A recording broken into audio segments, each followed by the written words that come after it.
Good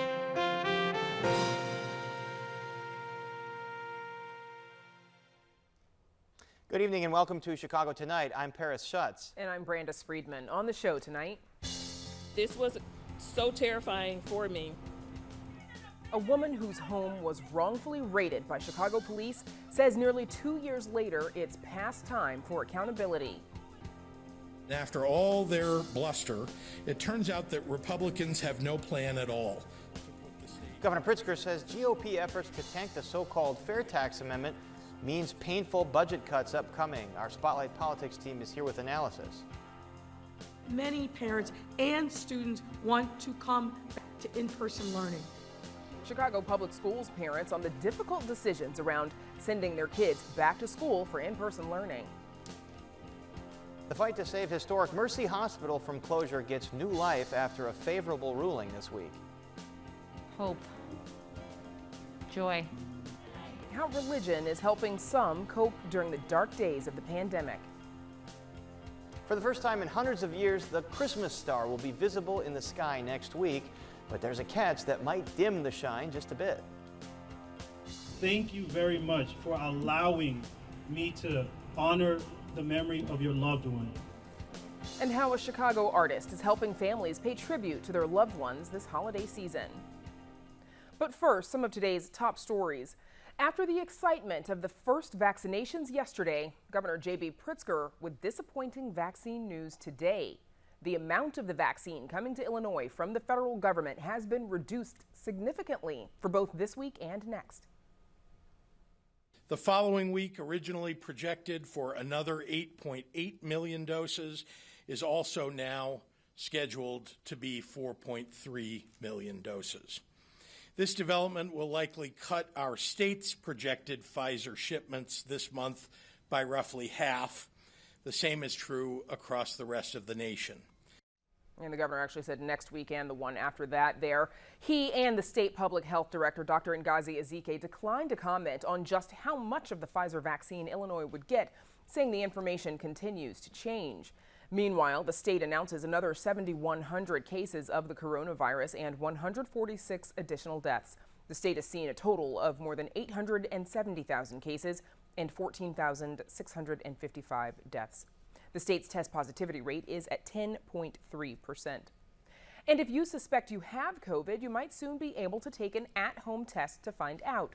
The Food and Drug Administration has granted emergency use authorization to the Binax Now tests manufactured by North Suburban Abbott.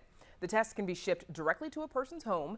Then an app virtually guides the user through taking the test with results in 15 minutes. It costs $25, and Abbott says it expects to deliver 30 million tests in the first quarter of 2021 and another 90 million in the second quarter. Chicago-based Boeing has agreed to pay an unknown amount of money to families of victims who died in the crash of Ethiopian Air Flight 203. The Chicago law firm Ribbick Law Chartered announced the case was settled in U.S. federal court here, saying while the amount of the settlement can't be disclosed, attorneys believe the families have been compensated fairly. The Ethiopian flight was one of two crashes of the Boeing 737 MAX 8, which was grounded for months after the second crash.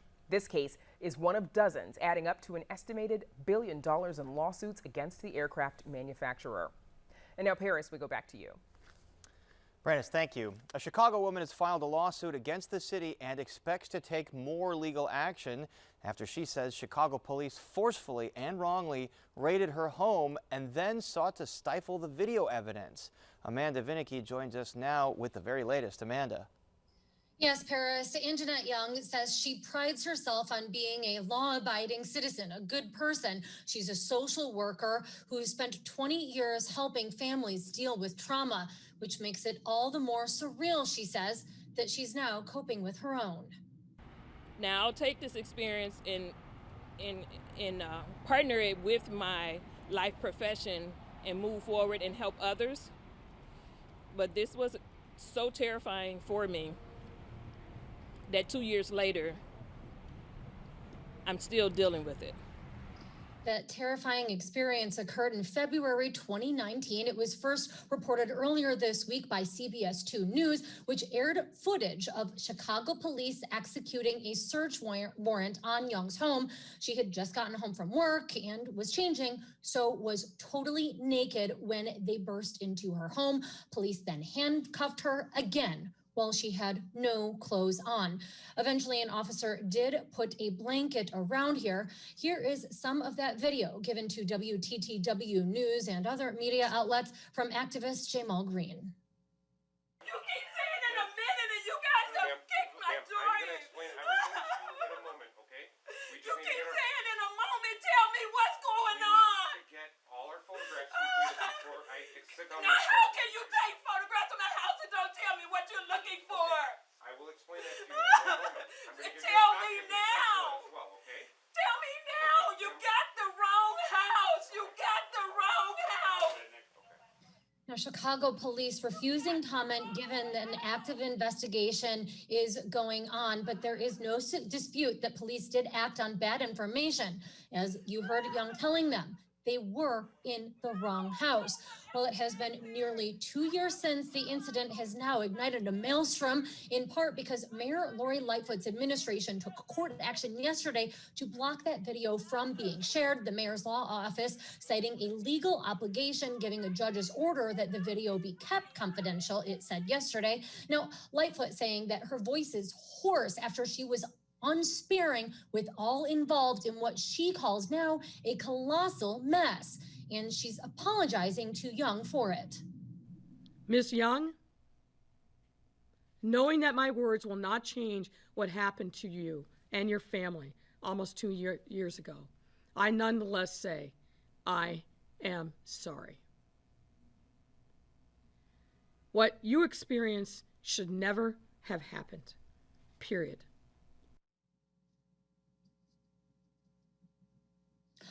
The botched raid, pardon me, there occurred before Lightfoot was mayor. She says she was blindsided by all of this and only became aware of it yesterday. And she says she is going to work to make sure that all of the CPD body camera footage is made public. But angry activists like Green say this shouldn't even be an issue. We even elected a mayor who said she would bring in the light, but here we are still in the dark. It's time for change. It is time for transparency. It's time for the mayor to be held accountable for what her administration did.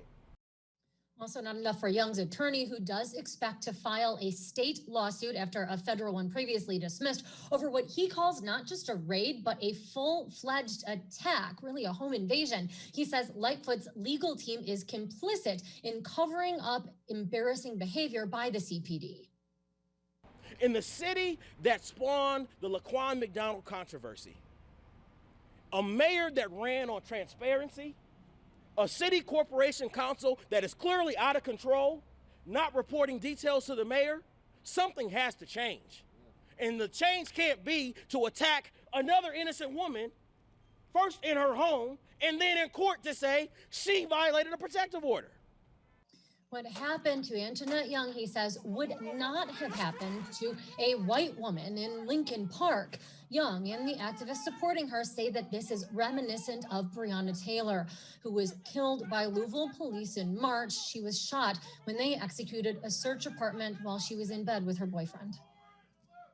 And the trap door to all of this, if Miss Young's nephews or her children, some black men would have been in that house, came to her defense, this would be another story. They would be dead. Activists have their demands in light of all of this, and Young does too. She says that she was excited to vote for Lightfoot, a black woman, and encouraged her friends to do so too, especially after the mayor had campaigned at her church. Young says she wants Lightfoot to return to the congregation and to explain how she's going to fix this. Their job is to serve and protect. Well, they didn't do that for me. They didn't serve me. They didn't protect me. They didn't care about me. And so, yes, I I want accountability. If you ask me, what do I want from this? I want accountability. Now, Mayor Lori Lightfoot says that she is making changes, including she wants to look into making video footage from CPD dash cams and body cameras available more readily. And she also says that even though it is supposed to be an independent body, the Civilian Office of Police Accountability should hurry to complete its investigation, given that it's been going on for a year. In a statement released earlier this evening by COPA, it did say that, yes, an active investigation is ongoing and that the board recognizes Young's desire for resolution and for recourse. It says that it will make its findings and any potential recommended discipline of the involved officers made public once that investigation is complete. Back to you. Thanks, Amanda. And there's a lot of political fallout, and we're going to get to that in Spotlight Politics just a bit later in the program. But first we go to Brandis and what some CPS parents are thinking about plans to reopen schools. Brandis. Paris, Chicago Public Schools administrators say 77,000 students have opted to return to in-person learning when the district begins reopening in January. Now that's about 37% of eligible pre-kindergarten through 8th grade students. Families had until last week to tell the district whether they'd opt in or out of in-person learning. But the reopening timeline has garnered intense criticism from the Chicago Teachers Union, which is questioning the district's ability to safely reopen at this point in the pandemic. That has to be a process that is informed by the families that need equity the most. That is a process that has to be transparent to all stakeholders. And joining us now to share their experience are two CPS parents, Kate Myers, whose son is part of a special education cluster program at Lane Tech High School on the north side, and Renee Owens, who has a second grader in CPS. Thanks to you both for joining us. So let's briefly take a look at CPS's reopening timeline. Now, under the current plan, pre-K and cluster staff, cluster we should clarify of course is a special education group, they'll return on January 4th with their students coming back on January 11th.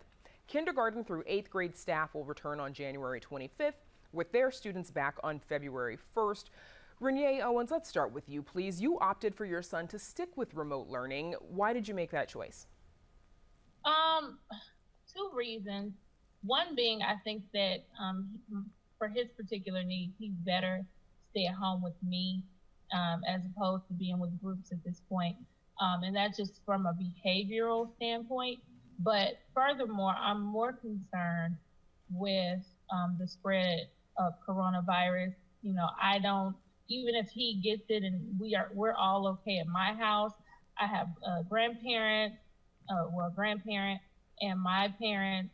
So I'm just really concerned about spreading it, even if I think that, you know, we have healthy enough immune system. Kate Myers, if schools do indeed reopen next month, you are planning to send your son back. How did you arrive at that decision?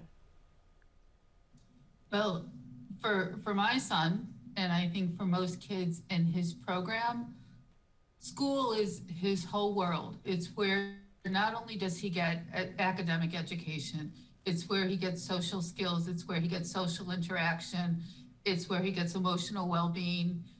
It's just my son and I, and without school, it's just my son and I. Like my son goes to school and he gets interaction and guidance from every adult in the building. You know, the security guards, the cafeteria people, the aides, the SICAs, the teachers, everybody supports the special ed kids at Lane. And without that, for my son, it's just one endless day. And so taking all of that into consideration, my son needs school. He needs the building. He needs to be around other people. It's his 4th year of high school. He's losing time. And Renee, you know, we're now 9 months into remote learning. Obviously, there was the summer there where students were on some sort of a summer break. But how would you say your son is doing with remote learning, and how are you juggling that with also working from home? It's very difficult. I have a system that I kind of personally worked out throughout the day that I work around, like my lunches and my breaks, but most of the work gets done when when I get off of work. It's very difficult because he's a very active child and he needs a lot of attention. So it's been rough, you know, but even with as bad as it is, I'm still more afraid of the virus and spreading it. And until we get a solid resolution, I don't want to just, you know, put anybody at risk, and I don't want to be at risk. Kate, if schools do remain closed, if teachers should refuse to return, this is, you know, some of this is going before the Illinois Educational Labor Relations Board tomorrow. How could that impact your son? Well, one, he would be hugely disappointed because CPS, I think mistakenly, has announced 2 other times, maybe 3 other times, that my son was going to enter the school building and get back to business. And he counts it down and he waits it out. And he worries about all of his classmates and what everybody's doing. So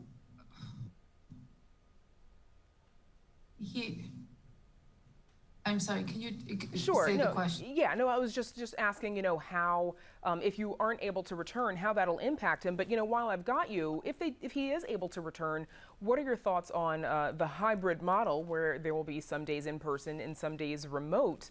And kind of juggling that schedule? The cluster kids aren't doing the hybrid model. I believe the plan is the cluster kids will enter the building on Monday, Tuesday, Thursday, and Friday. That it's not a hybrid model for the cluster kids. Got it, okay. And Renee, what are your thoughts on the hybrid model? I just feel like for the reasons that I'm not completely comfortable with him going back to hybrid. It really doesn't help because, you know, the virus is still going to be there whether he goes Monday and Tuesday and is off for the rest of the week. The virus will still exist. I don't see how that reduces his likelihood of catching the virus. For me, obviously, it would be a break, you know, but I'm still not 100% comfortable with him entering a building, especially since we haven't actually seen what back to school is looking like.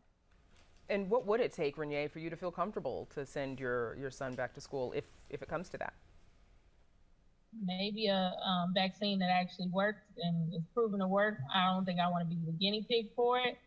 But if it's, you know, I wouldn't mind taking it, you know, after a few months and a couple other people take it. And then I'll take it and maybe I'll feel safe on sending him back. Okay. Moms, best of luck to you both. I know the juggle is real. We appreciate you taking the time. Renee Owens and Kate Myers, thank you so much. No problem. Thank you. And now, Paris, we toss it back to you. Thanks, Brandis. Southside residents got a dash of hope yesterday when a state hospital facility planning board decided that Mercy Hospital in Bronzeville must stay open, at least for now. The hospital is the oldest in the city and serves the Bronzeville area and the predominantly Black and Latino population. But Mercy's parent company, Trinity Health, says it is losing millions of dollars, and attempts to merge with other Southside hospitals have thus far been unsuccessful. Joining us now to give us their take on the future of Mercy Hospital are 3 people fighting to keep it open. Jitu Brown, a community organizer and board president of Kenwood Oakland Community Organization and national director of Journey for Justice Alliance. Dr. Anadeep Desaraju, resident physician at Mercy Hospital, who's been working in the hospital's emergency room and the ICU as part of his residency there. And State Representative Lamont Robinson Jr., who represents Illinois' 5th District and who has been working to prevent Mercy Hospital's closure. We did invite Trinity Health to send a representative to join this discussion. They declined. We are glad that you 3 are here. Jitu Brown, I'll start with you. Yesterday's decision by the Illinois Health Facilities and Services Review Board that Mercy cannot close, at least for now. What does that mean for the thousands of folks that rely on that hospital? Well, first, thanks for having us. And I would just say that it really cements the message that community organizing works, that people should not be afraid to speak power to power when very powerful interests are moving policies that are harmful to people in our communities. It gives us time to accomplish what our ultimate goal is in regards to Mercy Hospital, which is for Trinity Health Systems to actually sell Mercy to a viable suitor that's willing to maintain the mission of Mercy as a full-service hospital in that location. And we are fiercely committed to making sure that we achieve that goal. And as you said, it buys you time because Mercy can, or Trinity can go back before this board and argue again to have it closed. Trinity has argued that it's losing all kinds of money. In their statement before the board, they said, quote, certain parties have said that Trinity is abandoning Mercy Hospital because Mercy Hospital is losing money. First and foremost, Trinity is not abandoning Mercy Hospital or the community served by Mercy Hospital. We are transforming Mercy Hospital so it can continue to provide care to 65,000 patients in the community on an annual basis. Dr. Desaraju, what they're saying is they're going to close the hospital as is, but reopen a smaller outpatient-only facility somewhere on the south side. Your reaction to that plan? I think that they keep on using the word transforming healthcare in the south side. Unfortunately, I don't think that's how you're supposed to transform healthcare. If you close this full-service hospital, you rob the community of acute medical care meaning emergency life-saving care. They will no longer have access to treatment for strokes, heart attacks, arrest, respiratory distress. So they keep on using this word transform medical care as, I think, maybe a proxy to them actually closing a hospital for other interests. They mentioned that they'll see up to 65,000 patients per year. Well, annually, and the outpatient aspect, Mercy sees 360,000 patients annually.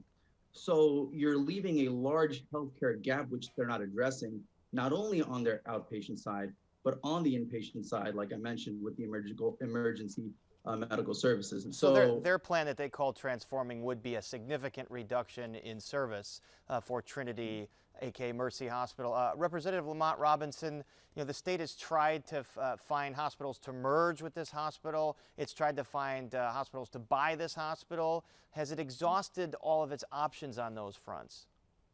Paris, thank you for having us, and thank you for allowing this opportunity to stay relevant in the midst of this pandemic.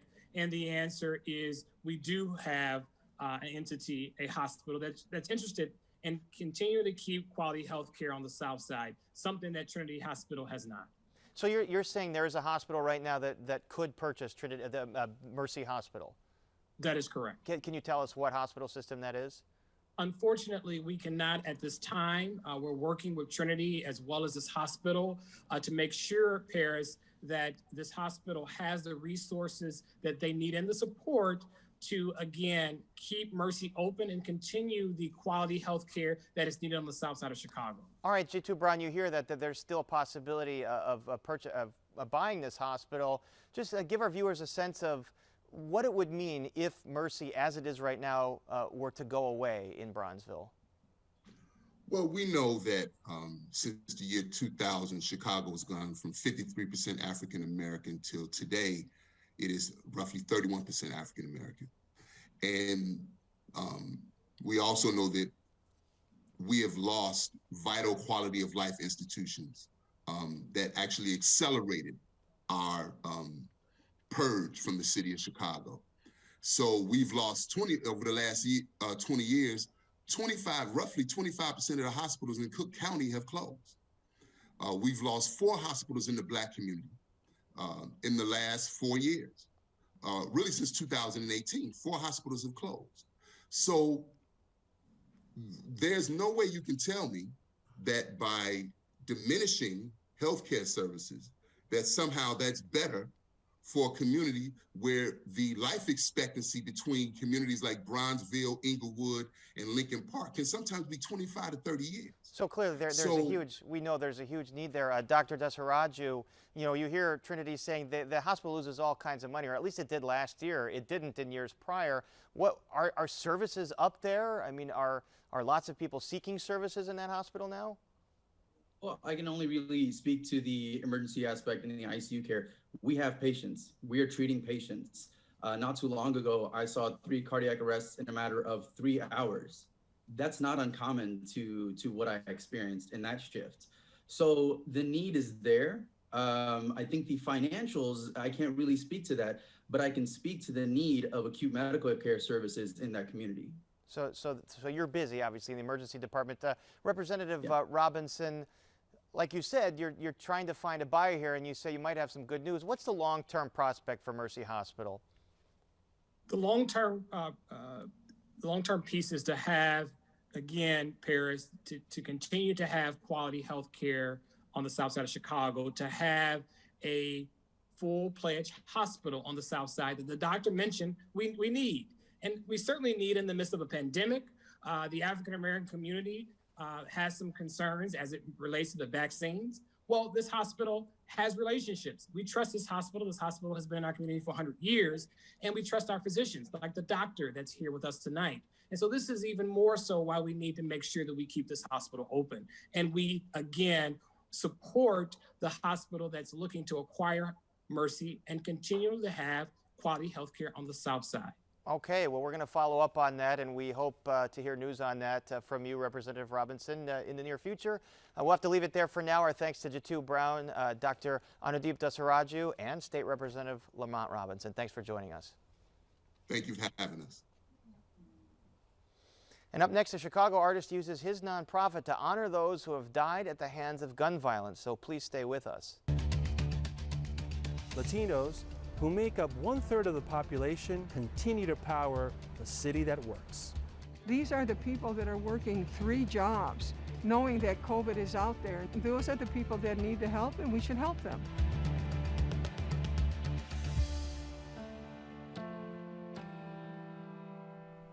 As Chicagoans say goodbye to loved ones who've died at the hands of gun violence, a local artist is working to make sure their lives are still honored this holiday season. Arts correspondent Angel Ito takes us downtown to visit the Tree of Remembrance. For Maxwell MKs, it's an opportunity to honor those that have suffered in silence. It makes the work that I do that much more appreciated. This is one of the very few times some outsider says, hey, your pain matters, your loss matters, and I'm with you. He's creating personalized tree ornaments for families that have lost loved ones due to gun violence. The ornaments display a picture of the loved one nestled inside a teddy bear. For MKs, this bear represents innocence lost, or in this case, a life lost. The ornaments were recently presented to nearly 500 families at the Tree of Remembrance ceremony at the Daly Center. We have failed to love and support them and their families. We have to do better as a city. I am committed to doing everything that I can as mayor. But let me be very clear, ladies and gentlemen. I can't do this alone. I need everyone here. I'm grateful that they want to remember our loved ones, but I don't want to remember my loved one like this. Tamara Weddington lost her son, Denicio, last June. Talk to your people. Explain to them that this is not okay. You are ripping and tearing up so many families when it comes to birthdays, Christmas, holidays. You're not just affecting the person that you're trying to kill or that you done killed. You're affecting so many more people along that, not this tree, just this tree, a family tree of legacies that have to go on and go on and go on. For Denisha Green, it was about honoring the memory of her son Messiah's father, who was killed just a week before he was born. It kind of give him an image of him and like keep his name alive, because he didn't get like no memories or nothing with him. So we just create memories. Whether it be to celebrate a loved one or to properly say goodbye, for MKs, it was important people united to push for change publicly. It was very important for me to put up the tree downtown because downtown is often a place that gets to ignore the struggles that go on all throughout the city. So I was looking for a place where a lot of people that, once again, going through their day-to-day can get to stop and see and ask and care.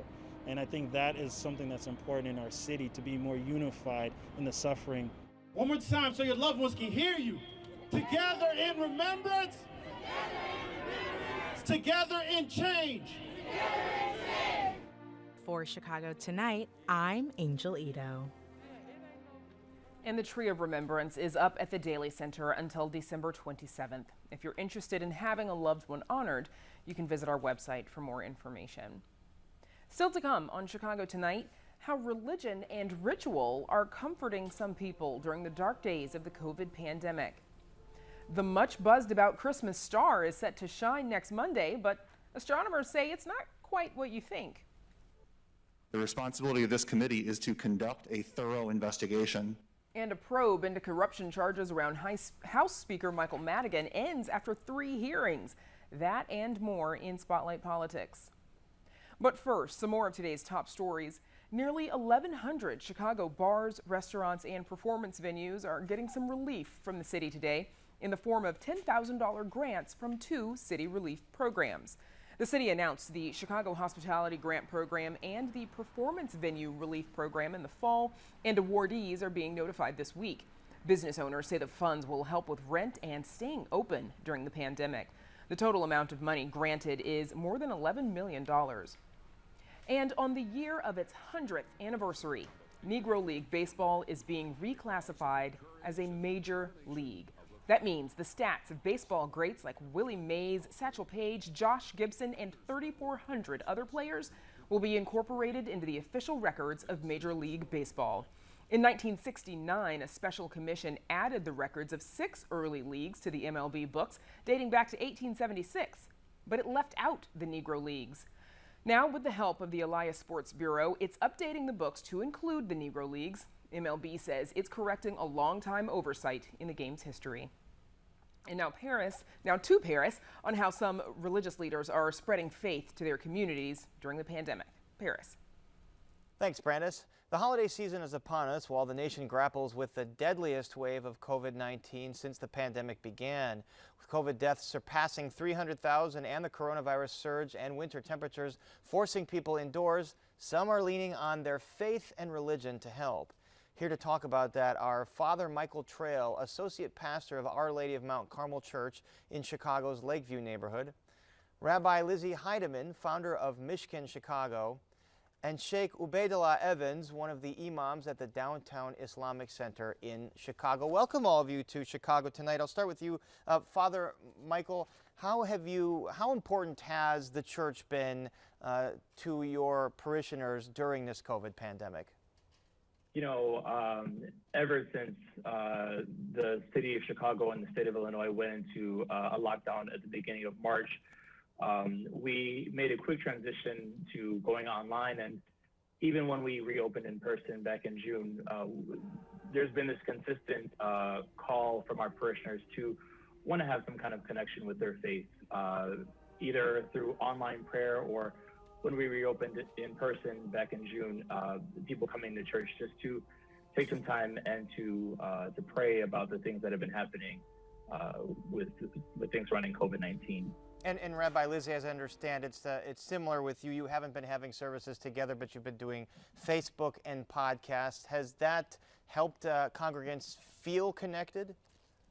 I think so. Facebook, Zoom, podcasts, book groups. I mean, there have been a lot of different ways we've been trying to basically create a sense of human relationship and connection despite distance, using all of the various technologies at our disposal.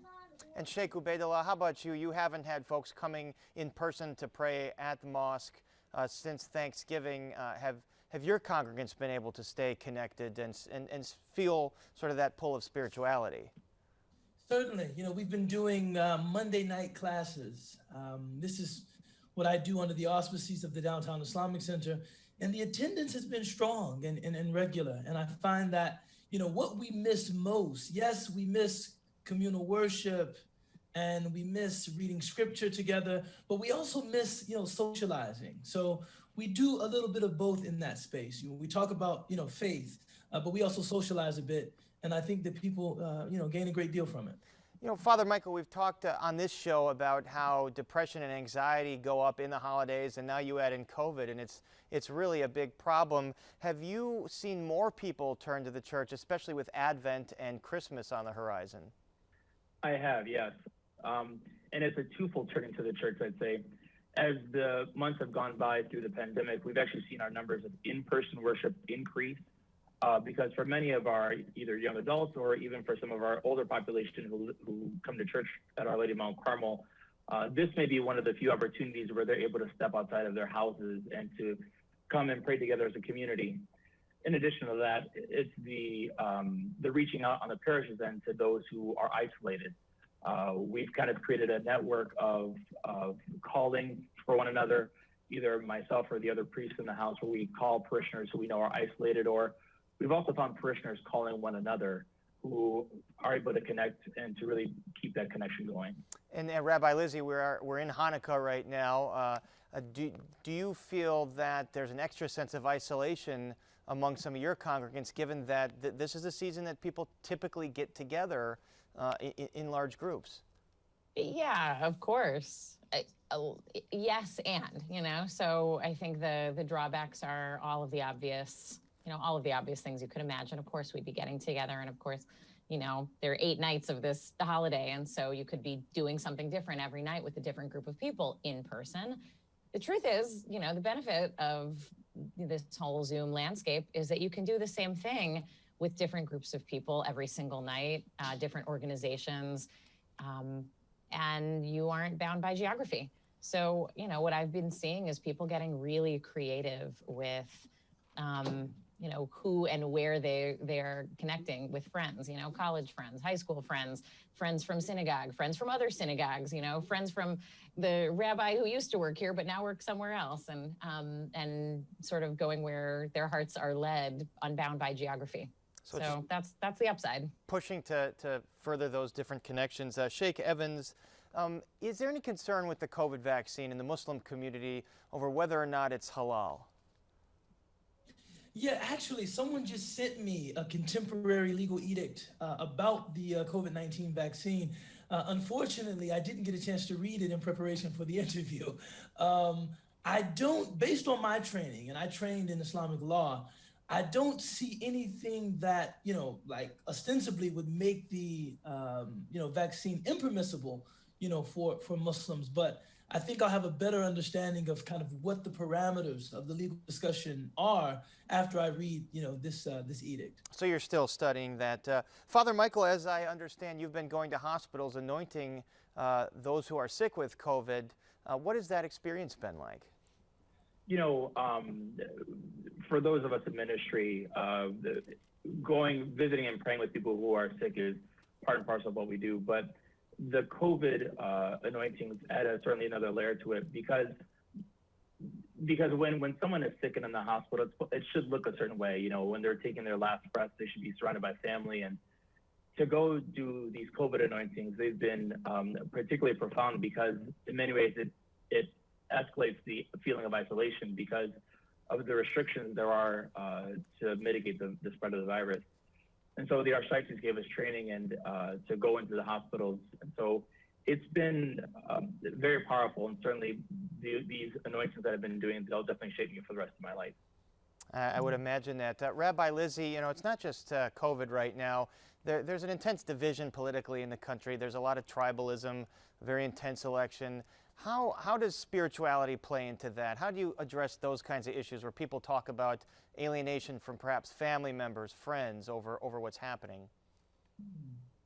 I mean, I think you're hitting on a really real, really personal, really challenging aspect of living in America right now, and also, being a spiritual person.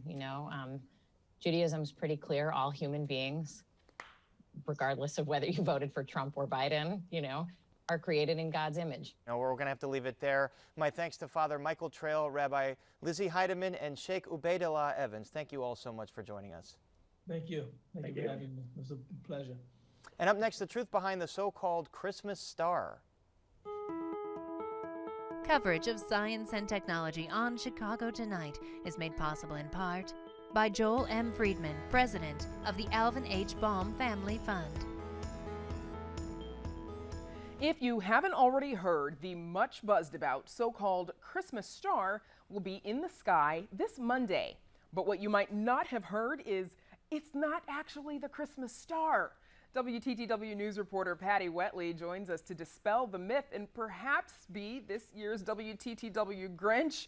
Patty, I'm sorry, but if it's not the Christmas star that we're going to see in the sky on December 21st, what is it? Well, it's actually two planets. It's Jupiter and Saturn, and it's an event called a Great Conjunction, where Jupiter and Saturn's orbits, from our perspective, catch up to one another, and they will be super close to each other in a way that happens like once every 20 years. So that's the bright light we're going to see in the sky. So why are astronomers so excited about the Great Conjunction? Well, even though it happens once every 20 years, this is the first time in 800 years that the planets are going to be as close as they will be on Monday.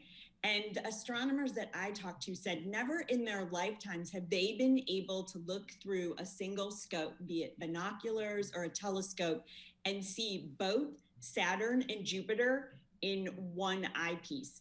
Really rare for anybody actually who can, go grab some binoculars and get a look at two planets for the price of one. Two for the price of one. It's going to be a Christmas miracle. Yes. All right. Patty, Patty Wetley, thanks so much for joining us. Thanks, Brandis. And you can read Patty's full story on our website, where you can also find tips on how to best catch the Great Conjunction, or the alleged Christmas star if you're in the holiday spirit. That's all at WTTW.com/news. Up next, our Spotlight Politics team tackles the latest cuts to the state budget. But first, a look at the weather.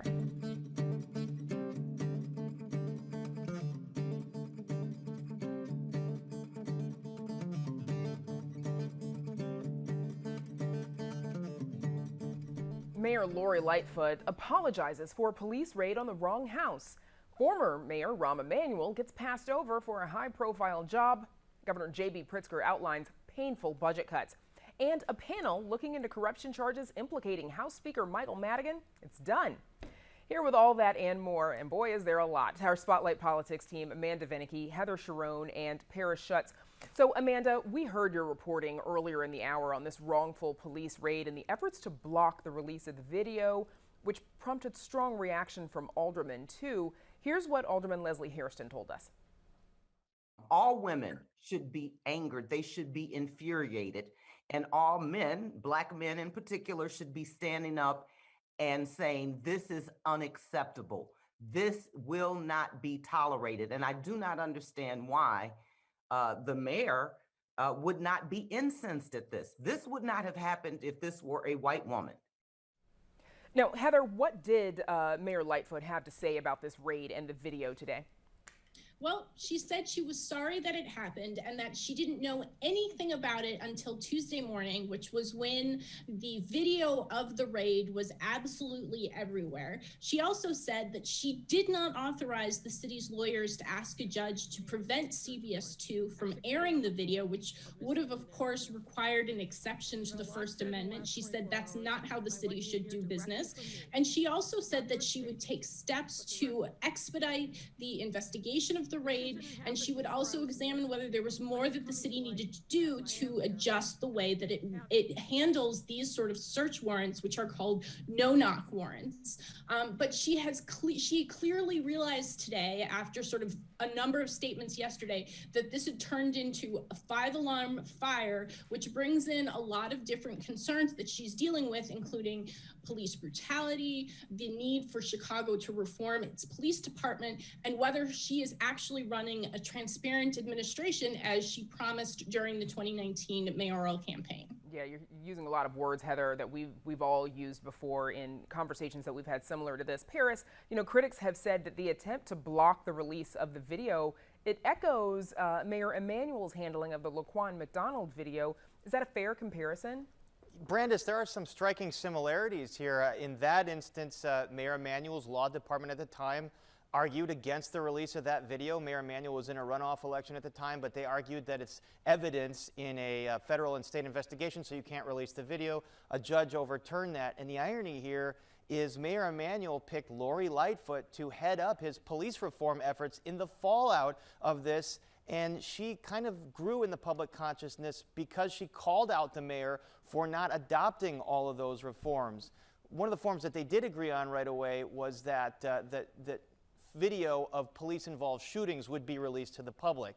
So that was a reform, but that does not extend to this kind of situation. So there's no city code or state law that was violated here. There was nothing that said that that video had to be released, but it's certainly curious, given what happened under Mayor Emanuel, why the law department, aka the top lawyer for the city, would argue against releasing this to a news organization and not think that that was going to boomerang. And you saw the political fallout. Aldermen are upset. I don't think a mea culpa from the mayor is going to cut it. I think you're going to see aldermen call for some heads to roll over this. Well, and to Paris's point, Amanda, do you think the mayor's apology will do much to appease her critics, especially those who believe that she hasn't gone far enough in reforming the police department? Critics are coming at her from all sides. It's not just aldermen, it's also activists. It is a group of Black legislators. You have State's Attorney Kim Foxx tweeting about this, saying that it is an embarrassment that the video was kept hidden 2 years since this incident. Whatever Lightfoot is responsible for or not, she is now the mayor, so she is answering for it. And I think anybody that sees that video is disgusted, is disturbed, is wondering what is going on. Why does it take? You had Young's attorney asking a year to investigate what is happening. How many of these officers have even been disciplined this far out from the incident at hand? So while Lightfoot did take a lot of questions from the pool media today, no, she certainly has a lot more to answer. And she did shy away when asked. She said her voice, as a reporter, went hoarse, she said, from talking to those involved about this massive mess.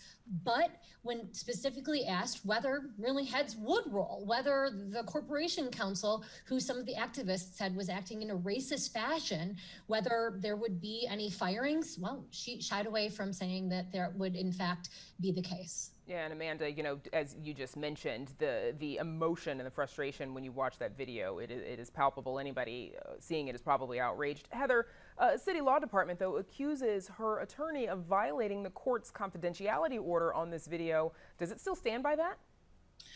It does. What they don't stand by and what the mayor distanced herself from was any suggestion that Anjanette Young herself should be held responsible or sanctioned by the court for the release of the video to CBS 2. And we should be clear, we don't know how CBS 2 got the video. So it would be up to that judge to determine whether his or her court order was violated. The question is, if Mayor Lightfoot is going to fulfill her campaign promises of reforming the police department and being transparent, why were her lawyers arguing in court that the public shouldn't see this and that people shouldn't be held accountable for it? Those are the fundamental questions that we still don't have answers to tonight. And also questions, again, activists saying, okay, if she didn't know, how is it that she was unaware, given that you could see that video and anybody, I think, would have a reaction to it right away? So again, that's the question that, for example, Jamal Green is saying. Either that is either way, that is an excuse that to him doesn't sit well. But that's also, remember, that's what Mayor Emanuel said several years ago, that he hadn't seen the video. And you know, there's no reason not to believe that. There's a lot of things that come across a mayor's desk. Maybe videos don't, or for plausible deniability, they don't want the mayor to see something like that if it's going to be controversial until a legal settlement is ironed out. Which also mentioned Jamal Green ran against Mayor Lightfoot in the last race for mayor a year and a half ago. So let's get to a little bit of the state budget before we run out of time. Governor J.B. Pritzker laid out $700 million in budget cuts this week, and he laid the blame for those cuts squarely at the feet of the GOP for tanking the so-called fair tax amendment. Here's what he said. Republicans, both inside and outside the General Assembly, fought tooth and nail against the best solution for our working families, lying about what the fair tax would do for our state. pledging their allegiance to the wealthy and throwing lower and middle class families under the bus. It's been 2 years since Republicans announced their wholesale opposition to the fair tax, and it's been 40 days since the election, and they have yet to produce any viable answer for balancing the budget. So, Amanda, is Pritzker's assertion that the graduated income tax that it would have solved the state's budget problems, is that fair? It would not have solved everything. Of course, we got the pandemic revenue, and also there's a structural deficit that Illinois is dealing with. That said, it is an interesting tack to hear him put all of the blame on Republicans, who, by the way, are in the super minority. Democrats have all of those come up with the budget. Democratic governor, and he says that it was the failure of the graduated income tax, which, by the way, got voted down by the public. So the time for arguing the merits of that is past. He lost. And so now certainly there are not a lot of easy answers, as we've been talking about leading up to the election. It is now time, however, to face the consequences. And instead, we're getting a lot of finger pointing really from both sides. Paris Pritzker has also indicated that he's still holding out hope that the next Congress will send more stimulus money to states and cities to shore up the budgets. Is there any sign of that? Well, that's what the incoming President Joe Biden wants to do, so he's in favor of that. The issue here is you got to get past Senate Majority Leader Mitch McConnell, assuming that it stays in the Republican majority, because he has not been in favor for any money for state and local governments. It's a good political talking point because they say we shouldn't bail out the mistakes of Democratic-run cities and states. But, you know, what the states are asking for is just to re-up the revenue they lost because of COVID.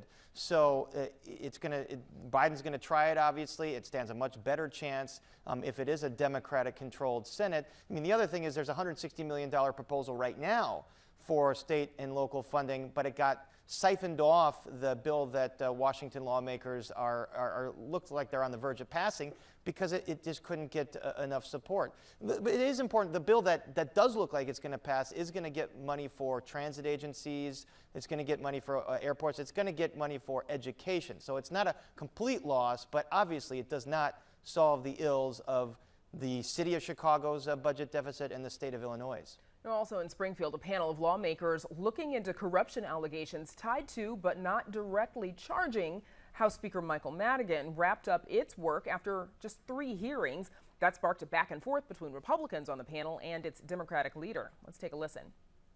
The responsibility of this committee is to conduct a thorough investigation, not simply to hear from a sole witness or just from a voluntary witness. This is a political show that was concocted by Minority Leader Durkin. It was a plain power grab by the minority party, as the Republican members of this committee and petitioner have shown. Heather, any surprise that this probe of Madigan by his fellow lawmakers didn't go anywhere? No, it was a democratically controlled committee because, like Amanda said, Democrats have all the power in the General Assembly. So it probably was never going to be the kind of investigative committee that would have sort of rooted out wrongdoing or sort of developed information that the federal investigators didn't have. And honestly, the Republicans called for it because they wanted to spotlight the scandal surrounding House Speaker Michael Madigan. And they used that to help fight against the so-called fair tax amendment, which went down, as Amanda said. And they also used it to take down former Supreme Court Justice Thomas Kilbride, who was also tied to Madigan. So I bet if you ask the Republicans, they'd say, yeah, well, we didn't quite get to Madigan, but it paid off nonetheless. So we will have to wait and see if there are more indictments or how the court cases now move through the system to really know what's next. Although, of course, Madigan faces his biggest test in January after the holidays to see whether he'll retain his post as House Speaker. Well, and on that note, Amanda, Madigan currently doesn't have the votes to keep his post as Speaker, but is there a leading candidate to replace him? No. There's the short answer. The long answer is that these are discussions that are happening behind closed doors. Madigan's still looking to hold on, and he does have the endorsement of the Black Caucus, which really is crucial because they have the numbers to put somebody over the top, or at least to help prevent a Madigan opposition candidate from rising up to win the speakership. But it's very difficult. There is no one leading candidate. I expect that this is going to be quite the political soap opera in January. It's already been a soap opera. Paris, in just a few seconds, any chance Madigan pulls it together and stays on as speaker? Sure, there's a chance. I mean, it's going to be a soap opera, as Amanda said, and I can imagine if no one has the votes in that first round, they're just going to keep voting, and the coalitions are going to form and splinter, and it's going to be good old-fashioned, like British Parliament or something like that, until the white smoke comes out of the Vatican and St. Paul's Cathedral. I'm mixing all my different European metaphors here. All of the elections are happening at the same time. All right, it's been a big week, and it's only Wednesday night. Thanks to Amanda Vinicky, Heather Sharon, and of course Paris Schutz. And you can find more on these stories we discussed on our website. And while you're there, be sure to check out Heather's piece about a new measure introduced in City Council to expand protections for immigrants. That's all at WTTW.com/news. And that's our show for this Wednesday night. Don't forget to stay connected with us by signing up for our daily briefing. And you can get Chicago Tonight streamed on Facebook, YouTube, and our website, WTTW.com/news. You can also get the show via podcast and the PBS video app. And please join us tomorrow night live at 7. We visit Chicago's Sauganash community, the next stop of our In Your Neighborhood series. And Jeffrey Baer on the form and function of Chicago's utility buildings in an all-new Ask Jeffrey. Now, for all of us here at Chicago Tonight, I'm Brandis Friedman. And I'm Paris Schutz. Thank you so much for watching. Stay healthy and safe. We'll see you right back here tomorrow.